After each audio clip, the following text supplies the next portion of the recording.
কি অবস্থা তোমাদের? আশা করি আমার প্রিয় শিক্ষার্থীরা সকলেই ভালো আছেন। অবশ্যই কমেন্ট করে জানাবেন ফান্ডামেন্টাল অফ ম্যাথমেটিক্স এর প্রস্তুতি কেমন চলতেছে। তো ফান্ডামেন্টাল অফ ম্যাথের আজকে আমাদের ক্লাসে আমরা চ্যাপ্টার 3 করার চেষ্টা করব। চ্যাপ্টার 3 যেটা অন্বয় ও ফাংশন। তো প্রথমে বলি অন্বয় ও ফাংশনের বেসিক ক্লাসের লিংকটা আমি এই ক্লাসের আগে দিয়ে দেব, যেটা থেকে তোমরা করতে পারবা। আমি একটু বলে নিই, এটার বেসিক ক্লাস বলতে ক্যালকুলাস 1 এ যে আমাদের ফাংশনের চ্যাপ্টার ছিল না, স্যাম টু স্যাম, আমাদের যে ফাংশনের ব্যাপারগুলো জানা দরকার সেই ব্যাপারগুলো জানানো হবে ওই ক্লাসটাই। সো আমি লিংকটা তোমাদের অ্যাড করে দেবো এই ক্লাসের আগে। আর দেখো, আজকে আমরা প্রথমেই যে থিওরিটা সলভ করব, আমরা ক্লাসে মূলত যেভাবে করলে তোমরা বেস্ট একটা প্রিপারেশন নিতে পারবে সেভাবে করানো হয় সাধারণত। তো আমরা এখন হচ্ছে থিওরি 12 করব, যে থিওরিটা আমাদের পড়ার প্রয়োজন। যে থিওরি 12 যে বলতেছি কি, প্রশ্নটা প্রথমে আমরা বোঝার চেষ্টা করি, এরপর খুব সুন্দরভাবে আমরা এটা সমাধান করে ফেলবো। আচ্ছা, এখানে বলতেছে যে যদি এ এবং বি সেট এক্স এর উপসেট হয়, সেট এক্স একটা রয়েছে যেটার উপসেট হচ্ছে এ এবং বি, তাহলে এবং এটা function such that X tends to Y যদি হয়, এই ফাংশনের মান এক্স এবং ওয়াই এর মান এর উপরে ডিপেন্ড করে, সেটাই হচ্ছে এই ফাংশন সাধারণত। তাহলে প্রমাণ করতে হবে যে এক F of A union B equal F of A union F of B.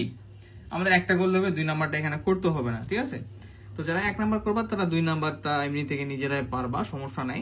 তারপরে যদি প্রয়োজন হয় আমি করাই দেব নি। তো দেখো, তাহলে আমরা 1 নাম্বারটা প্রুভ করব যে F of A union B equal F of A union F of B. তো এটা প্রুভ করার আগে আমরা কিছু সাধারণ বেসিক বিষয় একদম জেনে নেওয়ার চেষ্টা করি। আমরা সাধারণত জানি যে সেট থিওরিতে শিখেছিলাম, সেট থিওরিতে কি শিখেছিলাম, যে ইউনিয়ন থাকলে আমরা বা লিখতে পারি, ইন্টারসেকশন থাকলে বা বা অথবা, ইন্টারসেকশন থাকলে এবং লিখতে হয়, রাইট? এবং তোমার হচ্ছে উপসেট সম্পর্কে তোমার ধারণা কেমন রয়েছে?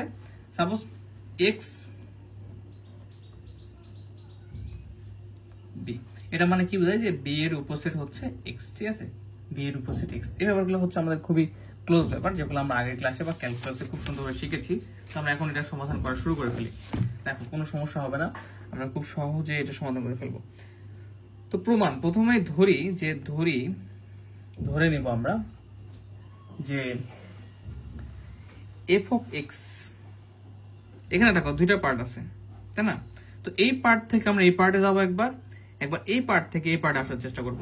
যখন দেখা যাবে দুইটাই আমাদের মানে 2 পার্টে আমাদের সঠিকভাবে কমপ্লিট হচ্ছে, তখন আমরা বলে দিতে পারবো এটা ইকুয়ালটা। তাহলে এফ অফ এক্স ইকুয়াল, ধরি F of X belongs to F of A union B. আমরা কি ধরলাম?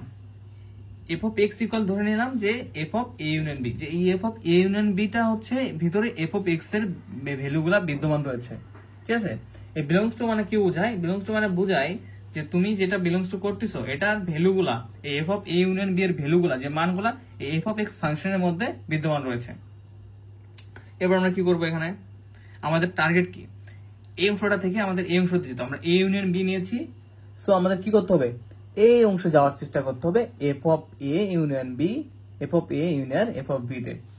আচ্ছা, তাহলে এখন আমরা এই ফাংশনটা যদি উভয় পক্ষ থেকে উঠাই দিই, তাহলে কেমন আকার ধারণ করবে? যদি ধরো সাপোজ আমরা ফাংশনটা রাখলাম না, সেক্ষেত্রে X belongs to A union B, right? এরকম হবে ওই পর্যন্ত ফাংশনটা যদি উঠে যায়। বা আমরা এভাবে লিখতে পারি এ ইউনিয়ন বি, ইউনিয়ন থাকলে কি করতে হয়? বা লিখতে হয়। তাহলে আমরা এটাকে ভেঙে লিখতে পারি এক্স বিলংস টু এ বা X belongs to B. Set theory সেই রুলস তোমরা সেট থিওরি ক্লাসগুলো করে ফেলবা চ্যাপ্টার 2, যে এ ইউনিয়ন বি এর উপাদান, এই উপাদানগুলোর ভিতরে এক্স এর উপাদানগুলো বিদ্যমান রয়েছে। সো আমরা এখন এটাকে ভেঙে লিখলে এভাবে লিখতে পারি যে এক্স বিলংস টু এ, ইউনিয়নের জন্য বা এই এক্স ও এর উপাদান বা এক্স হচ্ছে বি এর উপাদান হতে পারে, সমস্যা নাই। আমি বাংলা ভাষায় বলতেছি, আর ম্যাথের ভাষায় হচ্ছে কি, ইউনিয়ন থাকলে বা দিয়ে তুমি 2টা অংশকে বিভক্ত করে এই এ ও এক্স এর উপাদান হওয়ার সম্ভাবনা রয়েছে, বি ও, যেহেতু ইউনিয়ন, রাইট? বা হচ্ছে বিলংস টু দেওয়া আছে, তো আমরা ভেঙে নিলাম এক্স বিলংস টু এ, ইউনিয়নের জন্য B, X belongs to B. আচ্ছা, এখন আমরা কি করব?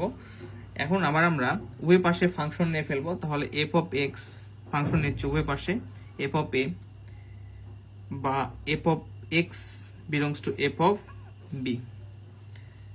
এরপরে আমরা কি ঘটনা ঘটবে এখানে দেখো, এখানে আমরা কি করব এখন, এফ অফ এক্স এর জন্য F of A, F of x এর জন্য এফ অফ বি, আর মাঝখানে বা আছে, তো বা থাকলে আমরা কি করতে পারি, বা থাকলে আমরা ইউনিয়ন ইউজ করতে পারি, রাইট? তাহলে আমরা এখানে F of X belongs to F of A, এই বার জন্য ইউনিয়ন এফ অফ বি। তো দেখো আমরা খুব সহজেই এই অংশটা থেকে এই অংশ চলে আসলাম, মানে F of X equal F of A union B থেকে আমরা F of X belongs to F of A union F of B চলে আসলাম। দেখো এই যে এটা থেকে এটাতে চলে আসছে কিন্তু, তাহলে আমরা এখন কি লিখতে পারি, যে এটা থেকে যখন এটা লিখতে পারছি, তার মানে এরা পরস্পর সমান, অথবা এইটার উপসেট এইটা, মানে কি এর ভ্যালুটা এর মধ্যে অবস্থান রয়েছে, অথবা এরা সমান। যেহেতু এটা থেকে ডাইরেক্ট আমরা এটা পাচ্ছি, সহজে লিখতে পারবো যে F of A union beta হচ্ছে subset equal F of A union F of B. মানে দুইটার মান যেহেতু এটা থেকে এটা পেলাম, তার মানে এদের পরস্পর সমান হওয়ার একটা সম্ভাবনা রয়েছে, এবং পাশাপাশি এরা পরস্পর উপসেট, ঠিক আছে, পরস্পর উপসেট। আচ্ছা, এখন স্যাম্পল আমাদের কি করতে হবে, একবার দেখলাম এটা থেকে এটা আসা যায়, এখন এটা থেকে এটাতে আসা যায় কিনা সেটা ট্রাই করতে হবে, কারণ আমাদের তাছাড়া প্রুভ হবে না। এটা থেকে একবার এটাতে আসবো, এরপর মান বের করার ট্রাই করবো, এটা থেকে এটা একবার মান বের করার ট্রাই করবো, তাহলে আমাদের প্রুফ হয়ে যাবে। আবার ধরি, যারা সেট থিওরি করছো তারা খুব রিল্যাক্সে বুঝতে পারছো। সো সেট থিওরি চ্যাপ্টার যেটা 2 রয়েছে, মেবি আমরা 2 এ করছি, তাই না? আর ভুল হতে পারে, হ্যাঁ। আর ওখানে শুধু ফাংশন ছিল না, এখানে ফাংশনটা অ্যাড হচ্ছে। ধরি এখন আমরা একটা এফ অফ এক্স ধরেছি প্রথমটার ক্ষেত্রে, এবং দ্বিতীয়টার ক্ষেত্রে আমরা কি করব, দ্বিতীয়টার ক্ষেত্রে আমরা এফ অফ ওয়াই ধরার চেষ্টা করব। তাহলে ধরি F of Y belongs to F of A union F of B, ঠিক আছে? আমরা এখন কি করলাম দেখো, খুব সহজ। এখানে আগেরটা প্রথমটা ধরেছিলাম, এখন আমরা দ্বিতীয়টা ধরবো। দ্বিতীয়টা ধরলাম এফ অফ ওয়াই ইকুয়াল, তো আমাদের ইউনিয়ন থাকলে কি করতে হয়, বা লিখতে হয়। তো দেখো এফ অফ ওয়াই, এখানে আমরা ফাংশনটা এখানে চেঞ্জ করে ফেলছিলাম, করবো না, কারণ আমাদের স্টেপ যেতে যেতে এ ইউনিয়ন বি তে যেতে হবে, ঠিক আছে? দেখো এখানকারটা জাস্ট এটার আর কি বিপরীতটা, এটার বিপরীত দিকে যাব, তাহলেই হয়ে যাবে। এফ অফ এ ইউনিয়নের জন্য কি ইউজ করবো আমরা, বা, এটাও তো এফ অফ ওয়াই সদস্য, belongs to F of A union B থাকা মানে এই দুটার মান ভ্যালুটা এফ অফ ওয়াই এর ভিতরে অবস্থিত, তার মানে এই দুটাই হচ্ছে এফ অফ ওয়াই এর সদস্য, বা এর মানগুলো এফ অফ ওয়াই এর ভিতরে অবস্থিত থাকবে। সো বাদে আমরা F of Y belongs to F of B, sorry B লিখতে পারবো, রাইট? কোনো সমস্যা নেই। আচ্ছা ফাইন। বা দেখো ফাংশনগুলো যদি উঠাই দিই তাহলে কিরকম হবে, y বিলংস টু এ, এখানে আছে কি বা, ফাংশন উঠাই দিলে আমরা উভয় পাশে উঠাই দিচ্ছি বিলংস টু বি।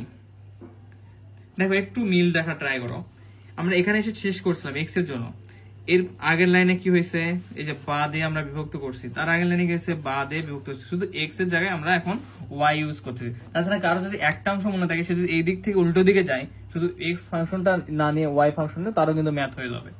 দেখো এগুলো অনেক ট্রিক্স ফলো করতে হয়, ঠিক আছে? ম্যাথ মানে তুমি যখন করতে করতে বুঝতে পারবা, 10-12 বার করবা একটা ম্যাথ, তখন তোমার মাথার ভিতরে খুব সুন্দরভাবে এটা গেঁথে যাবে যে কিভাবে কি হচ্ছে। তো 1-2 বার করে কিন্তু বসে থাকা যাবে না। এখন দেখো এখানে y বিলংস টু এ, বা থাকলে কি লিখতে হয় আমরা জানি, বা থাকলে ইউনিয়ন লিখতে হয়, এবং এটা ইউনিয়ন y সদস্য আরেকটা কি বি, তো আমরা এটাকে এক জায়গায় লিখতে পারি যে এ ইউনিয়ন বি। এই দেখো একদম দেখো নিচ থেকে উপরের দিকে যাচ্ছি, এ ইউনিয়ন বি, এখানে এক্স যায় শুধু ওয়াই, তাহলে দেখো একটা অংশ পারলে তুমি বাকিটা পাবা। তাহলে এখানে কি করবো, আমাদের ফাংশনটা দরকার, কি দরকার, এই যে প্রশ্ন দেখো ফাংশনটা আছে, ফাংশনটা দরকার। তো আমরা এফ অফ এ দুই পাশে ফাংশন নেবো, তাহলে F of Y belongs to F of A union B হয়ে যাবে। আমি পরের পেজে যাচ্ছি, তাহলে আমাদের এখানে F of Y belongs to F of A union B. আচ্ছা তাহলে এটা আমরা পেলাম, তাহলে এটাকে আমরা কি লিখতে পারি দেখো তো, এটা কি ইকুয়াল পেলাম আমরা, এটা পেয়েছি এফ অফ এ ইউনিয়ন, এটা আমরা পেয়েছি হচ্ছে F of A union F of B equal, তাই না? তাহলে subset equal F of A union B, তাহলে এটার সমান আমরা এটা পেলাম, এবং এটার উপসেটটাই হচ্ছে এটা, মানে এই ফাংশনের যে মানগুলো রয়েছে সেই মানগুলোর ভিতরে এই মানগুলো বিদ্যমান থাকবে। তাহলে কি দাঁড়াচ্ছে, আমরা একবার পেলাম ধরো যে x1 ইকুয়াল x পেলাম, আবার x ইকুয়াল x1 পেলাম, তাহলে এই দুইটা ব্যাপারই তো সেম, তাই না? তার মানে আমরা x ইকুয়াল x1 লিখতে পারি অথবা x1 ইকুয়াল x1 লিখতে পারি, যেকোনো একটা কিছু লেখা যায়, যেকোনো একটা আমরা একবারে লিখতে পারি, সমস্যা নেই, একবারে ইকুয়াল দিয়ে লিখতে পারি, যে এই ইকুয়াল থাকার কারণে আমরা এই থেকে এই মানটা পাচ্ছি, সমান বোঝা যাচ্ছে। তাহলে আমি এখানে একটু দেখাই, এটা ইকুয়াল এটা পাচ্ছি, আবার এটা ইকুয়াল এটা পাচ্ছি, আমরা পরস্পর দুটা মানে কি আমাদের এখানে সমান বোঝাচ্ছে। তাহলে আমরা লিখতে পারি, যদি আমরা একটু সমীকরণ দেওয়ার ট্রাই করি, সমীকরণ দিলাম ভালো দেখাবে, 1 নাম্বার সমীকরণ দিলাম আগেরটাকে, এটাকে 2 নাম্বার দিলাম, তাহলে আমরা লিখতে পারি যে 1 ও 2 হতে পাই যে f of a union b, প্রথমটা যেটা f of a union b equal কি পেলাম আমরা, যে দুটো equal f of a union f of b। যেহেতু দেখো প্রথমটাতেও পেয়েছি একই জিনিসই, দ্বিতীয়টাতেও পেয়েছি একই জিনিসই, পরস্পর সমান। তো এটাই হচ্ছে আমাদের অ্যান্সার, এখানে না বুঝার কিছুই নেই, শুধু তোমরা 2 একবার করবা, তাহলে বাবা সেট থিওরি যারা করছো তারা ভালো বুঝতে পারবা। আচ্ছা, তো আমাদের এটা কি খুব সুন্দরভাবে কমপ্লিট হলো, রাইট? তো দেখো এখানে আমাদের আরেকটা ম্যাথ আছে, যেটা শুধু কি বলছে একটু বুঝাই দেই, একটু মুখে মুখে বুঝাই দেই। এখানে ইকুয়ালের প্রয়োজন নাই, শুধু বলে দিছে যে তুমি বান্দা তুমি শুধু প্রমাণ করো যে এটার উপসেট এটা। তো এটা কিভাবে করবা, তোমরা নিজেরা কিন্তু করতে পারবা। দেখো ধরি f(x) equal f of a union b, এটা তোমাদের হোমওয়ার্ক 2 নাম্বারটা। x তাহলে কি হবে, আগের মতো আমরা ফাংশনটা উঠাই দেবো, x belongs to a union intersection, এখানে ইন্টারসেকশন b, ইন্টারসেকশন থাকলে কি করতে হয়, এবং লিখতে হয়, তাহলে x belongs to a intersect এবং x বিলংস টু b, তাহলে f অফ x আবার ফাংশন নিয়ে উভয় পাশে f of x f of a এবং f of x f of b, তাহলে এখানে কি হয়ে যাবে, এবং আছে তার মানে intersection f of a intersection f of b হয়ে যাবে। তাহলে অতএব f of a union a intersection b এটা কি উপসেট, ঠিক আছে? এখানে কিন্তু ইকুয়াল প্রুফ করতে বলেনি, যখন ইকুয়াল প্রুফ করতে বলবে তখন আমাদের 2 বার করতে হবে, এখান থেকে এবার এই স্টেপে যেতে হবে, এখান থেকে এবার এই স্টেপে আসতে হবে, মানে ব্লার হয়ে যায়, রাইট, ক্যামেরা মাঝে মাঝে। তো এর ফলে যেহেতু ইকুয়াল প্রুফ করতে বলে নাই, শুধু উপসেট কিনা প্রুফ করতে বলছে, সো আমরা যদি একবারেই প্রুফ করে দিলাম যে এটার উপসেট এটা, এই মানগুলো এই ফাংশনের ভিতরে বিদ্যমান, সো এই ফাংশনটা আমাদের কি ছিল, a intersection b f of a intersection b, so এখন এই ইন্টারসেকশন b টা এটার হচ্ছে উপসেট, শেষ। তো এখানে তোমাদের একটা ব্যাপার ডাউট লাগতে পারে যে ভাইয়া এখান থেকে ভেঙে ভেঙে আসতেছে, ঠিক আছে, তো এখানে হঠাৎ করে ইন্টারসেকশন কেন হলো? দেখো এবং আমরা তৈরি করে নিয়েছি এবং এদের বিভক্ত করে ফেলছি f অফ a b তে, এখানে a ইন্টারসেকশন b ছিল, বাট এদেরকে আমরা ধীরে ধীরে বিভক্ত করে ফেলছি, so f a intersection f p এখান থেকে ভেঙে এভাবে বিভক্ত হয়ে যাচ্ছে উপরটা আছে। তো আমরা পরবর্তী ক্লাসে আরো কিছু গুরুত্বপূর্ণ এক্সাম্পল সলভ করবো। সে পর্যন্ত সকলে ভালো থাকো, সুস্থ থাকো এবং হোম টিউটর 55 এর সাথে থাকো, শোন ভাইয়ের সাথে থাকো। ধন্যবাদ, আসসালামু আলাইকুম।